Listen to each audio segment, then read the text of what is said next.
విశాఖలో మరో కీచక పర్వం వెలుగులోకి వచ్చింది. పెళ్లి కాని యువతులకు ప్రేమ పేరుతో వల వేస్తున్న ఓ యువకుడు తన కోరికలు తీరగానే ముఖం చాటేస్తున్నాడు. అయితే ఓ యువతి గర్భం దాల్చడంతో తనను పెళ్లి చేసుకోవాలని ఆ యువకుడిపై ఒత్తిడి తెచ్చింది. పెళ్లి చేసుకునేది లేదని తేల్చి చెప్పిన ఆ యువకుడు గర్భం తీయించుకోవాలని, లేకుంటే చంపేస్తానంటూ బెదిరింపులకు దిగాడు. అంతేకాకుండా న్యూడ్ వీడియోలు బయట పెడతానని బ్లాక్మెయిల్ చేశాడు. గొడ్డు చప్పుడు కాకుండా ఆ యువతికి అబార్షన్ చేయించాడు. ఈ ఘటనపై విశాఖ 4వ పట్టణ పోలీస్ స్టేషన్లో బాధితురాలు ఫిర్యాదు చేసింది. యువకుడి ఫోన్లో 30 మంది బాధితురాళ్ల న్యూడ్ వీడియోలు ఉన్నాయని ఆరోపించింది. నిందితులని కఠినంగా శిక్షించి బాధితులను కాపాడాలని ఆ యువతి పోలీసులను కోరింది. జాగ్రత్తగా వినండి. ఈ ఫోటోలో కనిపిస్తున్న అబ్బాయి పేరు దాశర్ రవీంద్ర యాదవ్.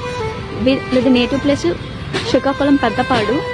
కరెంట్ తను వైజాగ్ లో ఉంటున్నాడు. అమ్మాయిల్ని ప్రేమ పెళ్లి అని ట్రాప్ చేసి వాళ్ళ దగ్గర అమౌంట్ తీసుకొని వాళ్ళని శారీరకంగా యూజ్ చేసుకొని వాళ్ళకి ప్రెగ్నెంట్లు తీయించేసి లాస్ట్ కి వాళ్ళని వదిలించుకోవడానికి న్యూడ్ వీడియోస్ పెట్టి బెదిరిస్తున్నారు.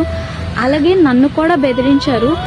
నేను న్యాయం కోసం చాలా తిరుగుతున్నా, బట్ నాకు ఎటువంటి న్యాయం దొరకట్లేదు. ఫోన్లో అన్ని న్యూడ్ వీడియోసే ఉన్నాయి. అమ్మాయిలందరివి అందరినీ బ్లాక్మెయిల్ చేశాడు.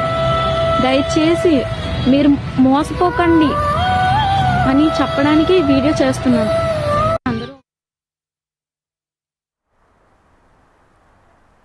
విశాఖలో మరో కీచక పర్వం వెలుగులోకి వచ్చింది. పెళ్లి కాని యువతులకు ప్రేమ పేరుతో వల వేస్తున్న ఓ యువకుడు తన కోరికలు తీరగానే ముఖం చాటేస్తున్నాడు. అయితే ఓ యువతి గర్భం దాల్చడంతో తనను పెళ్లి చేసుకోవాలని ఆ యువకుడిపై ఒత్తిడి తెచ్చింది. పెళ్లి చేసుకునేది లేదని తేల్చి చెప్పిన ఆ యువకుడు గర్భం తీయించుకోవాలని, లేకుంటే చంపేస్తానంటూ బెదిరింపులకు దిగాడు. అంతేకాకుండా న్యూడ్ వీడియోలు బయట పెడతానని బ్లాక్మెయిల్ చేశాడు. గుడ్డు చప్పుడు కాకుండా ఆ యువతికి అబార్షన్ చేయించాడు. ఈ ఘటనపై విశాఖ 4వ పట్టణ పోలీస్ స్టేషన్లో బాధితురాలు ఫిర్యాదు చేసింది. యువకుడి ఫోన్లో 30 మంది బాధితురాళ్ల న్యూడ్ వీడియోలు ఉన్నాయని ఆరోపించింది. నిందితుడిని కఠినంగా శిక్షించి బాధితులను కాపాడాలని ఆ యువతి పోలీసులను కోరింది.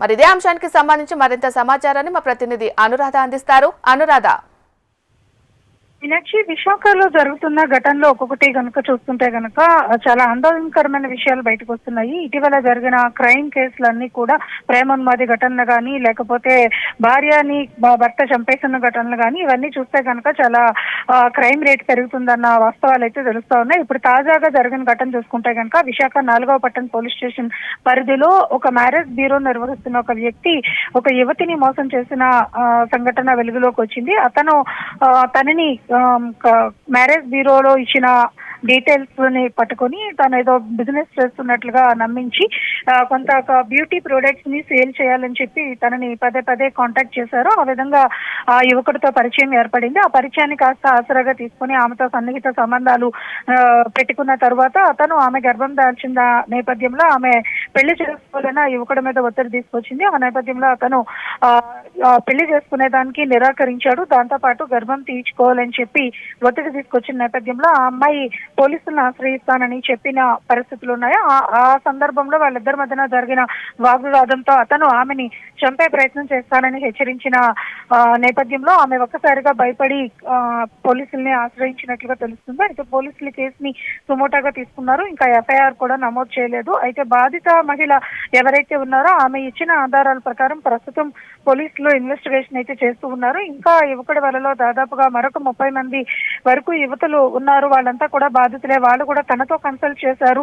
నీలాగే ధైర్యంగా మేము కూడా పోలీసుల దగ్గరకు వస్తామని చెప్పి తనతో చెప్పినట్లుగా యువతి సమాచారం అయితే ఇచ్చింది. ఒక సెల్ఫీ వీడియోను కూడా ఆమె రిలీజ్ చేసి ఆ సెల్ఫీ వీడియో ద్వారా కొంత సమాచారాన్ని అయితే ఇవ్వడం జరిగింది. అయితే ఇటువంటి ఘటనలు పూర్తి స్థాయిలో గోప్యంగా ఉంచాల్సిన అవసరం ఉందని కూడా పోలీసులు భావిస్తున్నారు. ఎందుకంటే చాలా మంది మహిళలకు సంబంధించిన ఆంతరంగిక వ్యవహారాలు ఉన్నాయి కాబట్టి, అలాగే ఈ కేసుకు సంబంధించి చాలా మంది జీవితాలతో ముడిపడిన విషయాలు కాబట్టి ఈ కేసుకు సంబంధించి పూర్తి స్థాయిలో గోప్యత అయితే పోలీసులు అయితే మెయింటైన్ చేస్తున్నారు. దానికి సంబంధించిన వివరాలు మీడియాకి ఇవ్వడానికి పోలీసులు అయితే అంగీకరించడం లేదు.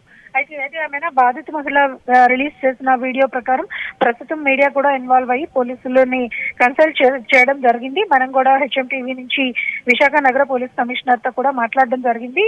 దీని మీద ఆయన పూర్తి స్థాయి దర్యాప్తు జరుగుతుంది.